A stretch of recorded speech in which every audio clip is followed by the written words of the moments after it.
When you hear a government shutdown, it usually sounds like some far-off political fight, right? Something happening in D.C. that doesn't really affect you. But what happens when that stalemate suddenly means your own paycheck disappears? Well, for hundreds of thousands of federal workers, that's not a what if. It's happening right now. Can you believe it? We are now officially entering the fourth week of this partial government shutdown. 4 weeks. For a lot of families, a month without a paycheck isn't just an inconvenience. It's the line between keeping your head above water and a full-blown crisis. So this whole thing kicked off back on October 1st, and what started out as another funding squabble has just completely spiraled, leaving essential government services and, more importantly, the people who actually do the work in total limbo. So let's get past the cable news headlines for a second. What does this shutdown actually mean for the people on the ground? How does a failure in D.C. politics turn into a crisis at someone's kitchen table? First, let's just quickly trace how we even got here, because believe me, this didn't happen overnight. You can really see the snowball effect here. It all starts on October 1st with the shutdown. Then, boom, by the middle of the month, the National Nuclear Security Administration starts furloughing its people. Just a few days later, the judiciary is forced to do the same. And the final nail in the coffin?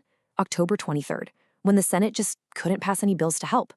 With every single step, the pressure on these workers just keeps building and building.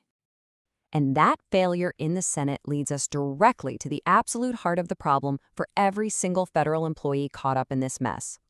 So during a shutdown, you're pretty much in one of two boats. First, you've got the furloughed folks. They're told to go home without pay. Their job is just on ice. Then you have the accepted employees. Think air traffic controllers, certain law enforcement, people whose jobs are considered too critical to stop. The catch? They're legally required to show up to work, also without pay. So you see, whether you're sitting at home waiting or you're on the job working for free, the bottom line is exactly the same. That first full paycheck that families were depending on, it's just not coming. This is the moment the political crisis becomes a personal one. Okay, let's move beyond the abstract and put some real numbers on this. Let's talk about the human cost. Just look at one agency, the NSA.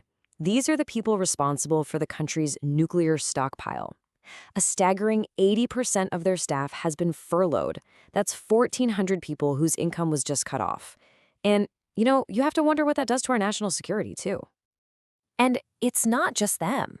Over at the Administrative Office of the U.S. Courts, another 1,250 staff members were sent home. Now, what's really wild here is that this is the first time in nearly 30 years the judiciary has had to do something this drastic. That alone tells you just how serious this situation has become. And this quote from an employee really says it all, doesn't it? "I can't believe we're not going to get paid." You can just feel that sense of shock, the feeling that the very system you work for has just completely let you down.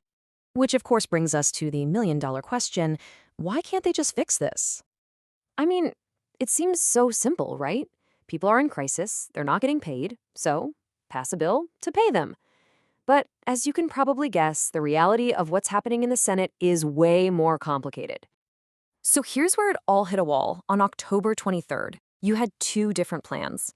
The Republican bill was aimed at paying only the accepted employees, the ones still working. The idea was to support essential services while keeping the pressure on to reopen the government fully.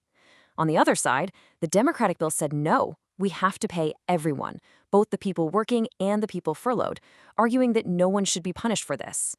In the end, neither side budged, the votes weren't there, and the partisan gridlock meant everybody was left with nothing. So, with Washington stuck in a stalemate, what does the future look like for all these workers? What are the big things we need to be watching for? Well, honestly, the future is just filled with question marks. The biggest one is back pay. In past shutdowns, getting paid retroactively was pretty much a guarantee. This time, it's not so certain. We could also see even more agencies run out of cash and have to start their own furloughs. And get this, even when the funding is restored, there could be huge bureaucratic delays in actually getting those paychecks out. On top of all that, unions are already gearing up for legal challenges. It is a cascade of uncertainty. So you have to ask yourself, for the hundreds of thousands of people who are caught in the middle of this, either forced to work for free or locked out of their jobs, what is the breaking point? How much longer can this possibly go on before the human cost becomes truly unbearable?